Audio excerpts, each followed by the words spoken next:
I know you're super excited for some staff dev points. This is Starkey coming at you.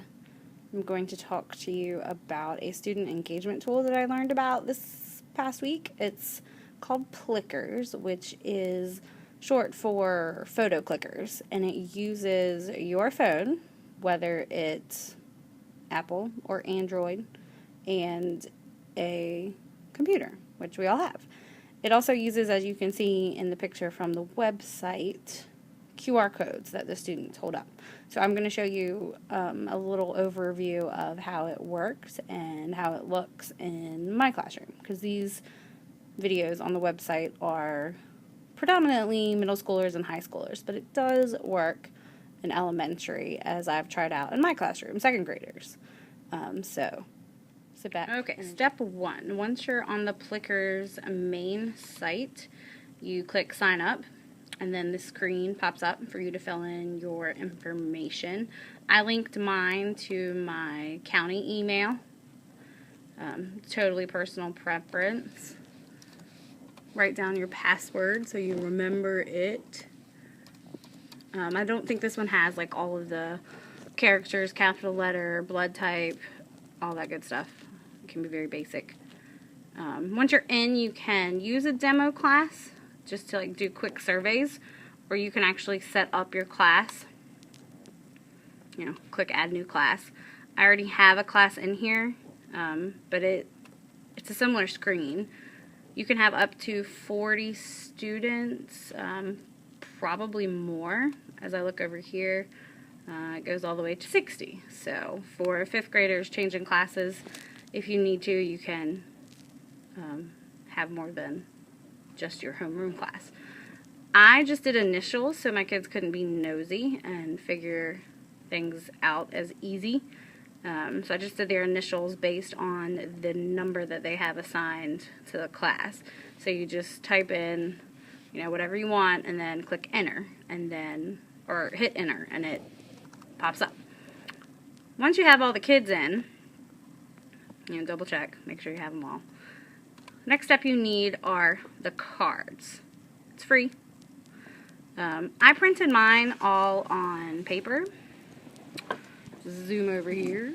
So it's just regular classroom paper, and when they print out, this is what they look like. So when you look at the card, you can see that it has the same number all the way around, and then it has A, B, C, D on the side. So I told my students that they need to have the letter choice pointing up. It needs to point to the ceiling. So right now, this card, number 15, has picked D. If they want to pick a different answer, they just will turn it, and then you can scan again. So it doesn't save and lock whatever they had the first time. It will go back in and fix it. Okay, so looking at this, you have your choice of a standard set, which is what I did, and just kept 21. There's 2 cards per sheet. If that's too small, then you have the choice of doing a large font or even large cards where it's a whole code on one big sheet of paper. So it would be one of these, but on an entire sheet of paper. And I just cut mine down so that they were smaller. I have learned that the paper, the regular paper, is probably too thin and then it wrinkles. So I would like to get them copied on white cardstock. The website is helpful in that it gives some tips. They recommend printing on white only so that it's easier for the phone to scan. It says you can laminate it, but the glossiness might create a glare. So they do have the option to go on Amazon and buy some that are laminated, but they are out, as you can see. They are restocking in March, and I don't know how much they are. I've investigated, but there's no price. So there's lots of question page information. You can see down here that one of the developers has already answered a question that I had on the site. I emailed I sent a message yesterday that asked if there was a way to group questions together, because we did a practice with fractions. And so that all my fraction questions were all in one. So I'll show you that. Okay, looking at your screen, once you have your students in and you have your cards printed, you are ready to start asking questions. Let me get rid of this message. It's like Facebook chat. So you can see I have some questions typed in. Which of the following fractions is the largest? And you can pick the answer. So you type your question where it says type question here. Click on this plus button and it will add it. Let me expand this. It will let you pick multiple choice questions, and then you add it to the plan, which means you're adding it to the class. After you scan, which I'll also show you one of the kids in here, it will show you automatically just for you to see how the kids answered. So my students didn't see this, only I saw it on my phone. The live view is what the students saw. So the students had a worksheet. They had the question in front of them with pictures. I just typed in the question so the software, the app, could calculate for me who got it right and who got it wrong. So they see the question, and then over here I left it up for them to see when it scanned them. So once their box was checked off, they put their card down. You can do graph so that it will show the correct answer, but I chose not to let the students see that. If you do by last name or first name, you can sort the kids that way. It will show what each student answered, but again, I chose not to do that. So I'll go back to my library. So as you can see, the questions, I forgot to number that one. It should have been number 10 or number 9, whatever. The questions I just had to number. And so I sent a message to the developer to see, is there a way to group the questions so that all of my fractions are together? And they said at this time, no, but it's a very new company. Okay, this little drop-down arrow lets you put the question away, like you're done with it. You can archive it.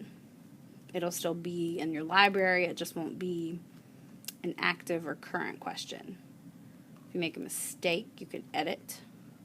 And then if you're just absolutely done with it, obviously, you will delete it. Okay, once everything is ready to go on your computer and you have your cards, then you need to go into the App Store or Google Play and download this Plickers app, which is free. And what this is necessary for is, this is actually what reads those funky shapes, as I tell my kids. So you can see that, sorry for the glare, my questions are in here. You can see the percentage because we've already done some questions. Planned, oops, sorry. Okay, so you see right now I don't have any planned because I've already answered them.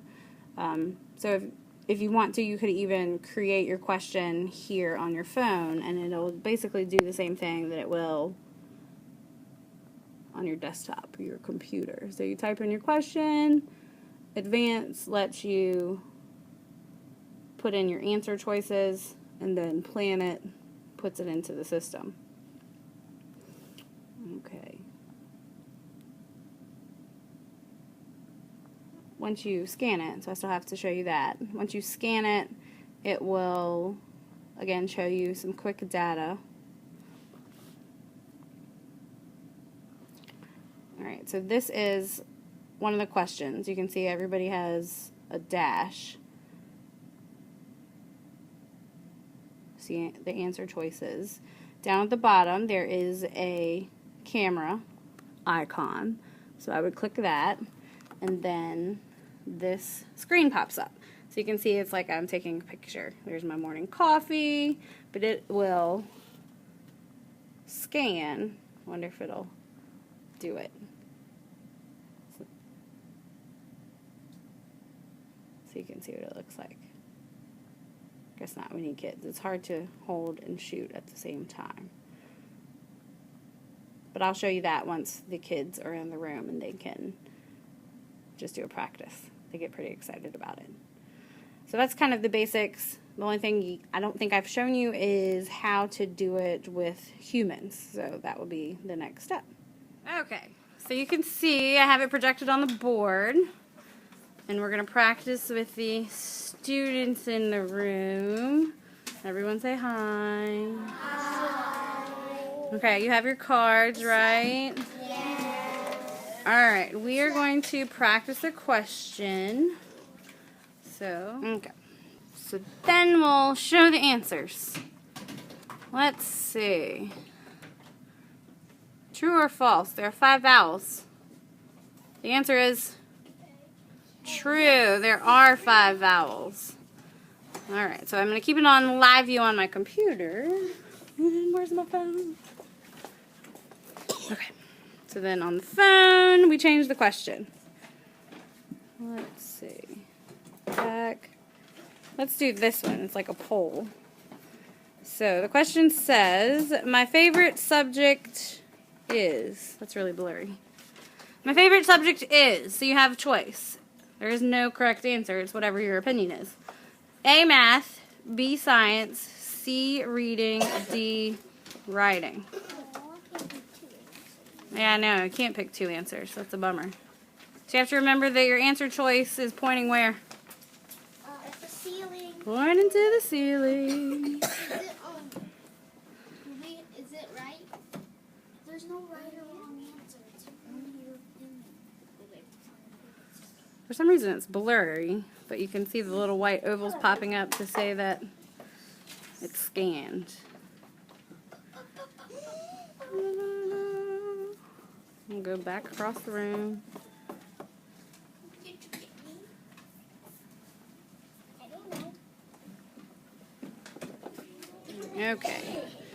So with the poll, show answers. Why is it not working? There we go. So you can see there's no right or wrong answer because it's whatever they thought. Everybody likes math.